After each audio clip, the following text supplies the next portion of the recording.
राधा हमारो धन राधा श्री राधा श्री राधा हमारो धन राधा श्री राधा श्री राधा हमारो धन राधा श्री राधा श्री राधा परम धन राधा राधा राधा राधा राधा परम धन राधा राधा राधा राधा राधा जीवन धन राधा राधा राधा राधा राधा जीवन धन राधा राधा राधा राधा हमारो धन राधा श्री राधा श्री राधा हमारो धन राधा श्री राधा श्री राधा हमारो धन राधा श्री राधा श्री राधा हमारो धन राधा श्री राधा श्री राधा राधा रानी सरकार की जय। नारायण भगवान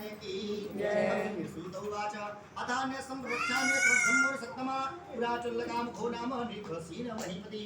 सूत जी महाराज कहते हैं महात्मा एक बार एक राजा थे जिन्हें राजा का नाम था उल्लकामुख। वह राजा सत्यवादी था, सत्य बोलने वाला था। यजो देवालयम प्रति दिने दिने पत्नी जो है देव मंदिर में जाने वाला था।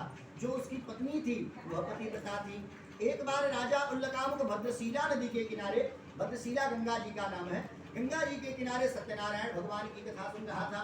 उसी समय एक साधु नाम का बनिया व्यापार करके आया। साधु नाम का बनिया व्यापार करके आया और अपनी नौका को किनारे पर बांध दिया और राजा के पास गया और हाथ जोड़ करके बोल गया कि किमिदं पुरुषे राजन भक्ति युक्तेन चेतसा। राजा ये बताइए आप इतना भक्ति होकर कोई कर क्या रहे हैं? प्रकाशम पूर्व तक सर्वम सोत निच्छानि सांप्रतम। इस पे प्रकाश डालिए क्योंकि जो मेरे कान हैं सुनने के इच्छुक हैं। तब जो है लकड़हारा क्या बोलते हैं बनिया से जो है राजा ने कहा पूजनम क्रियते साधु विष्णु अतुल तेजसा। हे साधु मैं सत्यनारायण भगवान की पूजा कर रहा हूँ। ठीक देखो भगवान का दिया हुआ मेरे पास सब कुछ है। भगवान का दिया हुआ मेरे पास सब कुछ है लेकिन मामापि संततिर्नास्ति। मेरे पास कोई संतान नहीं है। संतान की कामना से मैं सत्यनारायण भगवान की कथा सुन रहा हूँ। अब जीवत ने बतिया साधु नाम का बनिया सुना। बनिया ने कहा ये बताइए क्या इस कथा को सुनने से संतान की प्राप्ति होती है? तब राजा ने कहा देख साधु विश्वासो फलदायक। विश्वास में ही परमात्मा का वास होता है। साधु अगर तुम्हें विश्वास है तो भगवान तुम्हारी मनोरथ को अवश्य पूर्ण करेंगे। तब बनिया हाथ जोड़ करके बोल गया कि राजा अगर ऐसी बात है तो हमारी बात सुनिए कि ममापि संततिर्नास्ति होम जायते ध्रुवम्। मेरे पास भी कोई संतान नहीं है। अगर मेरे पास भी कोई संतान हो जाएगा तो मैं भी सत्यनारायण भगवान की कथा सुन लूंगा। जैसे हम लोग मनौती मान देते हैं वैसे मनौती मान दिया। अब जो है साधु नाम का बनिया अपने घर पे आया। उसकी पत्नी का नाम लीलावती और लीलावती से सगरी बात बता दिया कि देवी मैं रास्ते में आ रहा था, एक राजा कथा सुन रहा था, मैंने भी मनौती मान दिया कि हमारे पास संतान हो जाएगा तो हम भी कथा सुन लेंगे।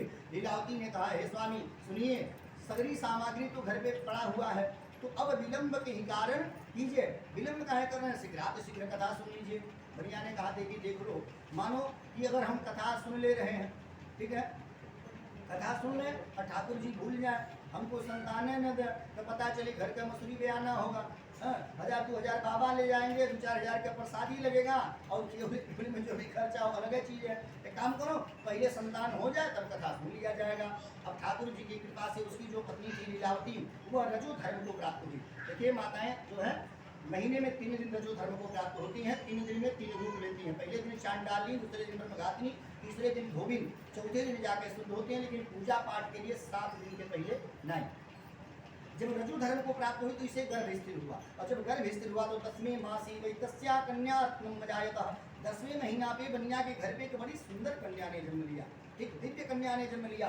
तो दिने दिने सा ब्रह्मे दे शुक्ल पक्षे यथासी वह कन्या दिन प्रतिदिन नए नए कलाओं के साथ बढ़ने लगी। जैसे शुक्ल पक्ष के चंद्रमा आज 1 अंगुर, कल 2 अंगुर, 3 अंगुर, 4 अंगुर बढ़ते रहते हैं, वैसे वह कन्या नए नए कलाओं के साथ बढ़ने लगी। और जब नए नए कलाओं के साथ बढ़ने लगी अब क्या किया बनिया ने नामना कलावती चेती तन्नाम अवतरणम। अपनी कन्या का नाम रख दिया कलावती। ठीक। जब कलावती नामकरण कर दिया तब लीलावती हाथ जोड़ करके बोल गई, स्वामी अरे अभी तक कथा सुन लीजिए। बनिया ने कहा, देखो देवी मान लो हम कथा सुन रहे, अपन को ठाकुर जी भूल जाए और हमारे कन्या को मार दें तो पता चलेगा हम कन्यादान में नहीं कर पाएंगे। चलो इसके विवाह में कथा सुना जाएगा। अब ठाकुर जी के कृपा से वह दिव्य कन्या थी, प्रसाद थी ठाकुर जी का। अब जो है कम उम्र में ही विवाह के योग्य हो गई। एक दिन अपने सखियों के साथ नगर में घूम रही थी, तब तक सेठ जी की दृष्टि पड़ गई, वो हुई तो हमारी कन्या है, ये तो विवाह के योग्य हो गई है। तुरंत सैनिकों को आदेश दिए, जाओ हमारी कन्या के लिए सुंदर वर ढूंढ करके लेके आओ। अब दूत सब चल दिए वर ढूंढने। अब वर ढूंढते ढूंढते पहुंच गए कांचनपुर नगर में। वहाँ एक गोविंद नाम का बड़ा सुंदर बालक था, उस बालक के साथ कन्या का विवाह हो गया। जब विवाह हो गया, बनिया भूल गया कि हमें भगवान की कथा सुननी है। जब बनिया भूल गया, अब ठाकुर जी इंतजार कर रहे कि अब सुनेगा अब सुनेगा अब सुनेगा। जब नहीं सुना तब जो है ठाकुर जी श्राप दे दिए कि दारुणम कठिन मुचास्यम महु दुख भविष्यति। बनिया को श्राप दिए, जाओ तुझे दारुण दुख हो जाए, ठीक, तुम्हें दारुण दुख हो जाए। आज से श्राप दिए, तब तक का पता चला बनिया का जितना रोजी रोजगार था सगरी समाप्त हो गया। ठीक, बनिया का जितना रोजगार था सगरी समाप्त हो गया। अब जो है बनिया क्या किया, अपने दामाद को बुलाया, बोल गया बाबू एक काम करिए, देखिए सगरी रोजी रोजगार जो है गड़बड़ हो गया है, चलिए चला जाए हम लोग प्रदेश कमाने। ठीक, अब जो है ससुर दामाद दोनों लोग कमाने चल दिए। कहाँ गए? रत्नसारपुर नगर में, जहाँ के राजा है चंद्रकेतु। जब चंद्रकेतु राजा के राज्य के किनारे पहुंचे, इन्हें शाम हो गया। ठीक, अब क्या किए? बनिया ने कहा दामाद से, बाबू ये रात्रि हो गई है, इस समय अगर हम नगर में चलेंगे तो रहने के लिए ठिकाना मिलेगा नहीं। एक काम करिए, जो भी हम लोगों के पास खाने पीने की सामग्री है यही नदी मतलब नाव पे बैठ के खा लिया जाए। आज रात्रि विश्राम इसी नाव पे किया जाएगा, जब सवेरा होगा तो नगर में चल के रहने का ठिकाना ढूंढ लिया जाएगा। यही मन में विचार लेकर के जो भी कुछ खाने पीने की सामग्री थी खाए और उसी नौका पर सो गए। लेकिन जब रात हुआ तो जो है राजा चंद्रकेतु के राज्य में चोरी हुआ और चोर सगरी धन चुरा करके लेके भाग रहे थे। ठीक, आगे आगे चोर, पीछे पीछे राजा के सैनिक। अब चोरों को लगा कि हम लोग पकड़े जाएंगे। ठीक, अब चोरों ने नदी का रुख किया। जब नदी के किनारे पहुंचे तो नाव के किनारे पर थी ही। अब चोरों ने सगरी चुराया हुआ जो धन था इनकी नौका में फेंके और नदी में कूद करके इस पार से उस पार हो गए। अब राजा के सैनिक जो आए, सगरी धन इनकी नाव में बरामद मिला। अब राजा के सैनिकों ने इन लोगों को पकड़ करके कारागार में डाल दिया। जब कारागार में डाल दिए, अभी लोग लगे भगवान से स्तुति करने की, सरकारी बताइए जब हमने चोरी किया नहीं तो उसका प्रायश्चित मुझे क्यों मिल रहा है? लोग भगवान से स्तुति कर रहे हैं। इधर की कहानी तो ये है, लेकिन सेठ जी के घर की कहानी सुनिए कि चौरेणापहृतम सर्वम गृहेयच्चैस्तम धर्म। सेठ जी के घर पे जितना धन था सगरी धन चोर चुरा ले गए। अन्न चिंताम पराम भूत्वा भ्रमाम च गृहे गृहे। जो सेठ जी के घर नौकर चाकर थे, उनकी पत्नी और बेटी एक दूसरे के घर पे भीख मांग के लगी खाने।